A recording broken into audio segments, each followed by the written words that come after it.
There are serious questions tonight surrounding the district attorney's office's witness protection system. This after a man whose brother testified in a high-profile murder case was killed Saturday night. A high-profile murder case will continue Monday as scheduled. This after a judge declined the motion from the district attorney's office to push it back to a later date.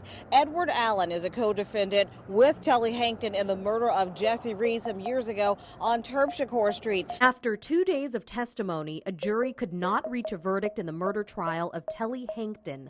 Tulane criminologist Peter Scharf says this is not an average murder trial, considering the 35-year-old Hankton is also described as a powerful drug lord and hitman in uptown New Orleans.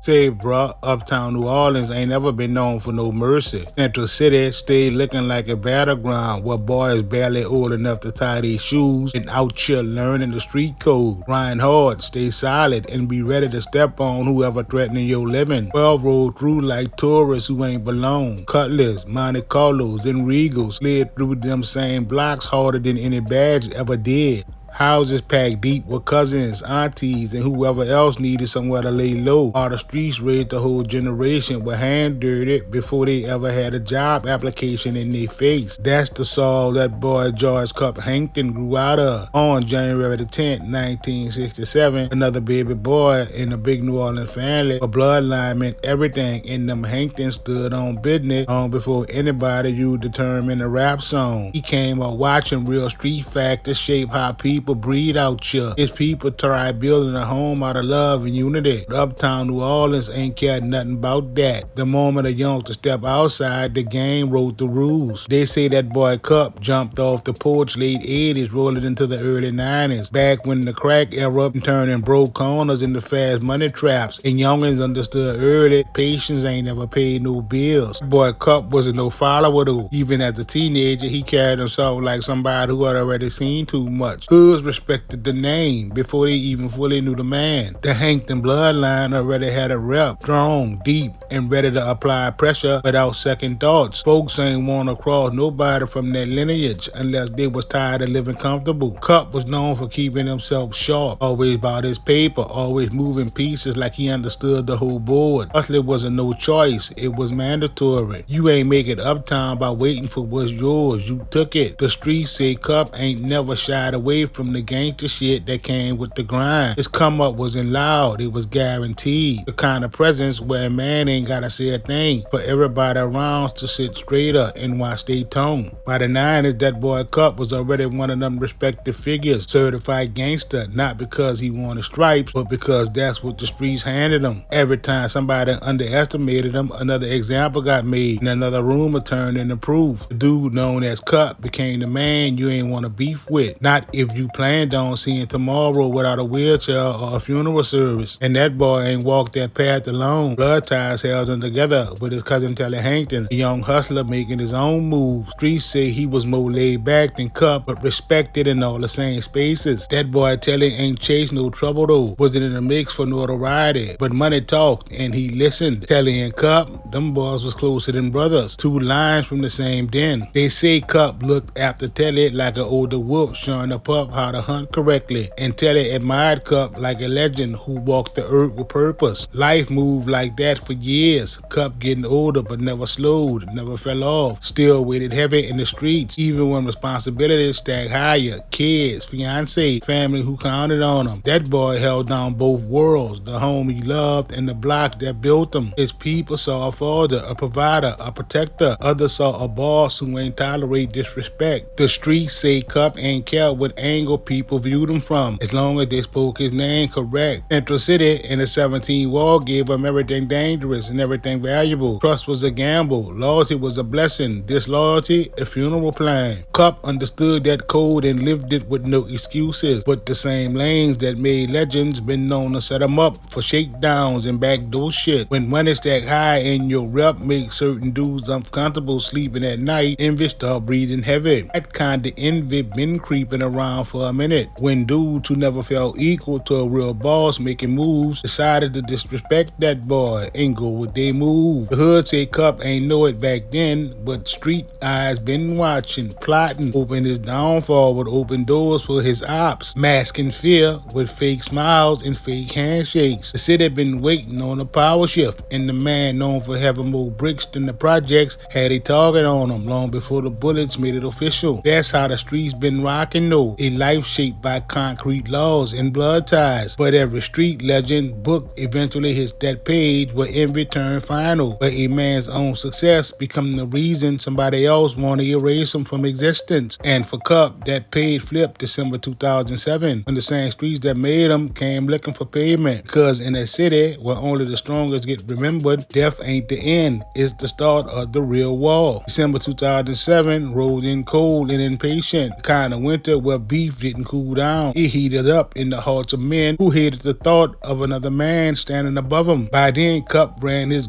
Town detail shop like a man who ain't worried about no threats. His operation stayed smooth, money coming daily from cars lined up waiting for a quick shine, and a pass of the right product tucked behind the business front. They say Cup stood outside most days with the confident stance only earned from years of running his name through the uptown streets. Enemies pretended they ain't see him, but in New Orleans, grimy niggas love humbling giants. Two young dudes who once smiled in that boy Cup's face started moving like they wanted to be legends overnight. Ernie and Tutu been lurking dirty. The streets say they wasn't built like Cup, but they wanted what Cup had. They wanted his profit, his respect, his dope connect. Envy twisted their thoughts into greed, and greed convinced them to take a chance they never should have taken. Word passed around quiet at first, kilos missing, money missing, and a man with sense knew what that meant. There ain't no misunderstanding when product and profit vanish. That's a direct challenge to the one who you jacked. Cup understood that snatching what's his wasn't just theft, it was wild disrespect, and disrespect always demanded a response. The whole city knew that Ernie and Tutu already feared that boy Cup's reaction. They heard stories, lived through years of seeing men pay the ultimate price for far less than what they pulled off. Fear twisted them into fools. Instead of owning up or paying dues, they convinced themselves smartest move was to take out the one who had the work and the bread and made the decisions. In these New Orleans streets, when a power play starts, loyalty ain't always strong enough to hold back jealousy. Some men rather strike first than face the consequences standing in front of someone silent. They say that boy Cup had been at the detail shop from earlier to late that afternoon, keeping an eye on his workers and the money. He felt comfortable, maybe too comfortable, because the threat been standing right behind familiar faces. Everyday life moved like nothing was brewing, kinda normal. That fools a man into thinking he ain't in somebody's crosshairs. Ernie, Karim, and Tutu crept up like they wanted to prove something wicked for their own street name, trying to get a trophy. They ain't confront Cup with hands, they came on with cold intentions and firepower. The moment they saw him turn his back, they decided that would be the last breath he took on his own territory. Shots started cracking quick, no warnings, no face-to-face manhood type shit, just pure betrayal sprang from the steel as they aimed dead on at Cup, man who had built everything with blood, sweat, and tears, and a big family behind him. His body collapsed in the dirt right there at his own spot, blood dampened concrete that once meant hustle and hope. Workers ran frantic,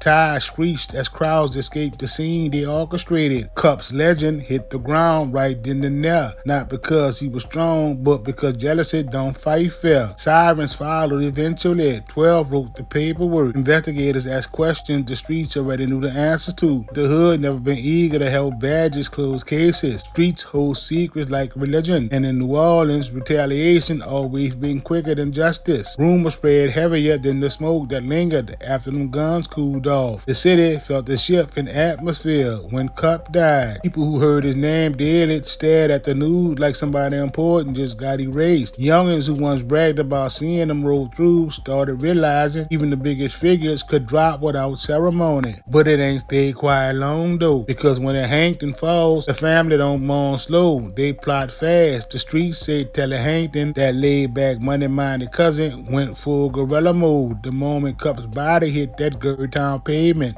He ain't cried to nobody. He ain't screamed at the sky. That boy just looked around and saw two dudes that took away the one man he trusted above every friend, every partner, every nigga he knew from the streets. And that shook something deep inside him that no judge, no lawyer, no law could undo. The ops thought they removed the biggest threat. Instead, they unleashed the quiet one. The Hankton they thought didn't have enough inside him to burn half the city down if he felt played or disrespected. Karim, Derny, and Tutu didn't kill a man. They created a monster with a mission. The world war had just begun. Telly ain't wake up that next morning the same man he was before. A calm hustler turned into a silent storm. He moved through uptown with a different heartbeat now. Each step heavier, each breath colder. He didn't speak on plans. He didn't announce intentions. He just understood one thing like gospel. Somebody had to die for what had happened to Cup. The streets already been whispering, nervous about what would come next. Dudes who once bragged about cliques and affiliations suddenly kept their heads down because everybody knew what family Cup belonged to. Nobody needed confirmation. The air itself felt like it been cut open, waiting for the first retaliation strike to drop. That boy Telly didn't chase fame from this year. Revenge don't care about spectators. All he saw in his mind was Cup lying still at the car wash and the names of the ones responsible. The streets say that boy rode through familiar areas, slow and calculated, eyes open to any and everything that could be an op. People in the hood gave that boy info without being asked. Fear would do that to a place, especially in a city like the NO. That boy Derny thought his part in the murder meant he reached some new level of respect. They say he was moving like the streets crowned him as the new face of uptown. But reality rolled up faster than arrogance can hide it. Telly started hunting that boy like a man born for only one purpose now. The streets say word got around that Derny had been moving funny, switching different whips in and out of rentals, avoiding spots he used to hang around on a regular. Even his partners felt the tension, knowing Telly's silence been more dangerous than any loud mouth threat. Guns got clean nightly. Every call passing slow pulled nerves tighter. Nobody even trusted sleep. Then one day the move lined up. A whip slid behind Derny in traffic, tailing down South Claiborne neutral ground with intention sharpened like a blade. The chase wasn't dramatic, with squealing tires and screaming brakes. It was smooth, controlled, like somebody been studying every route, every escape path, every move. Derny made himself visible by habit. They say that boy Derny panicked first, jumping out the whip before it stopped clean. Open feet could carry him where wheels couldn't. He dashed toward lights and strangers in business fronts, like any crowd could protect him. But crowds don't block gunfire. Crowds scatter from it. Next thing you know, that boy go flipping damn near 10 feet in the air. According to the feds, Telly stepped out steady, calm hands, steady your aim. The front of the neutral ground turned into a lesson about consequences. And during his body crashed hard into the street,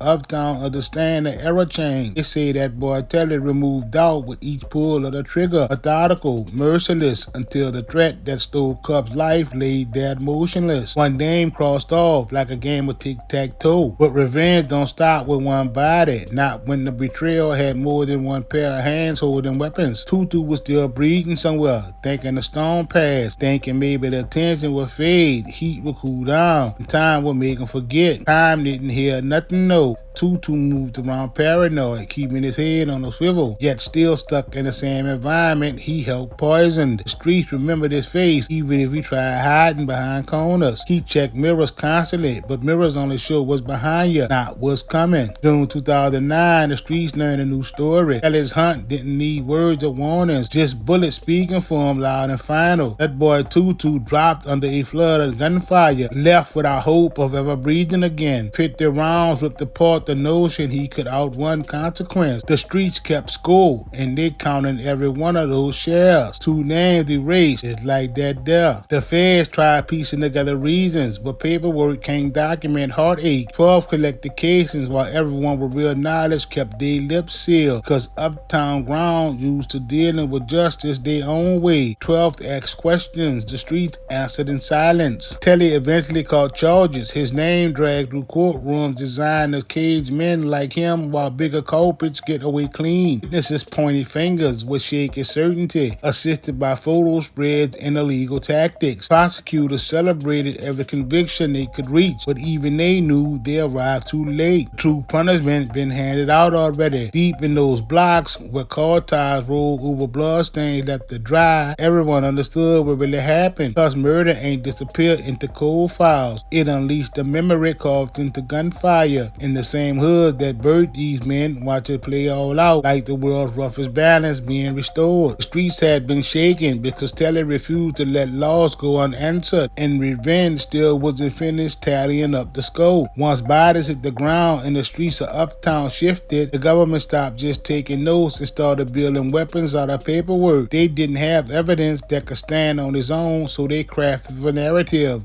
one they could control, not with truth but with images, lies, and jailhouse rats. They didn't label him Telly Hankton in the files. They called that boy Wild Telly Hankton, a name stamped in cold ink on federal documents that didn't care who the man was outside their official walls. But everybody raised on them blocks knew exactly who that name belonged to. They knew who the government had been trying to take down. Detectives on the case laid out 6 photo spreads designed to look fair on the surface. 6 men, brown skin, facial hair, blank expressions. But anybody who ever lived in the hood knows how easy it is to stack a deck without letting the cards show. This wasn't justice, it was strategy. So peep this down bad shit right here. Witnesses originally described the shooter, beard that's full, thick enough to catch their attention in real time. That detail mattered. Instead of pulling 5 other men with matching characteristics, the government filled the lineup with faces that barely carried stubble. Patchy growth, light fuzzy, nothing close to the description that started this whole process. Only one photo held the kind of beard that the witnesses could latch on to. Telly's picture came printed brighter than the others. Contrast turned up, sharpness clean, background lighter. Every detail pulled the eye toward him before the mind even processed what it was looking at. Clothing made things worse. Telly wore a sweatshirt while the others wore tees, breaking uniformity in a way that psychologists call suggestive pressure. Plain words to line up to witnesses which answer the police wanted, basically telling them who to pick. Later, when the defense tried to call this manipulation out, they highlighted every flaw in the setup. They pointed out how the description witnesses gave only aligned with one man, how lighting alone could force a decision, how the human brain gravitates to the brightest object when fear twisting judgment. They asked the judge to at least hold a hearing, break down how them pictures got selected, who approved the differences, why they supposed fairness came with so many coincidences. Court didn't care though. No hearing, no breakdown, no accountability. The judge waved it off, saying the differences fell within reasonable expectation. Translation, good enough to move forward.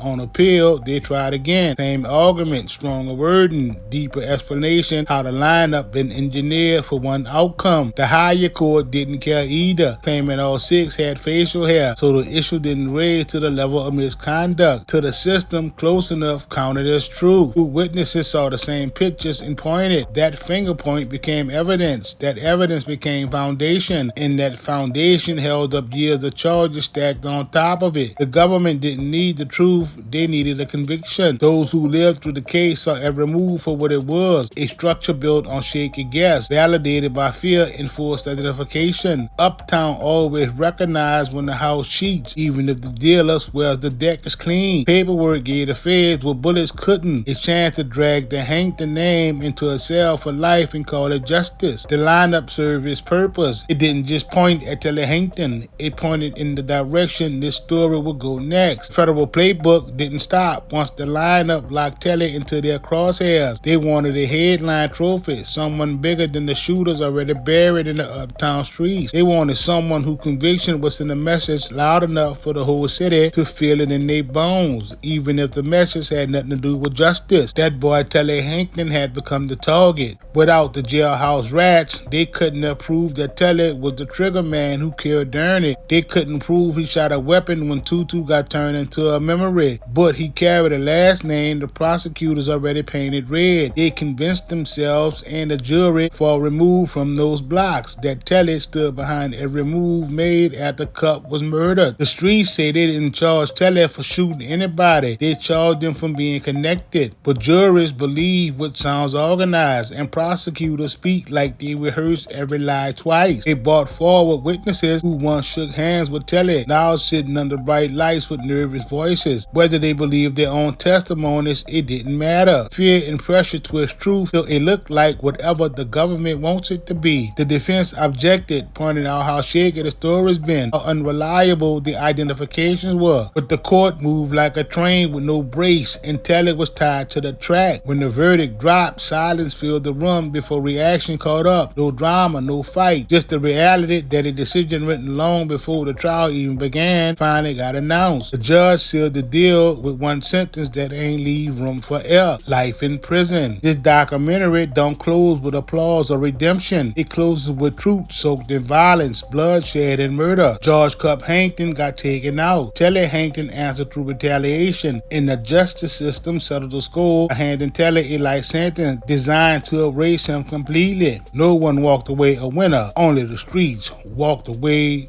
with the memory.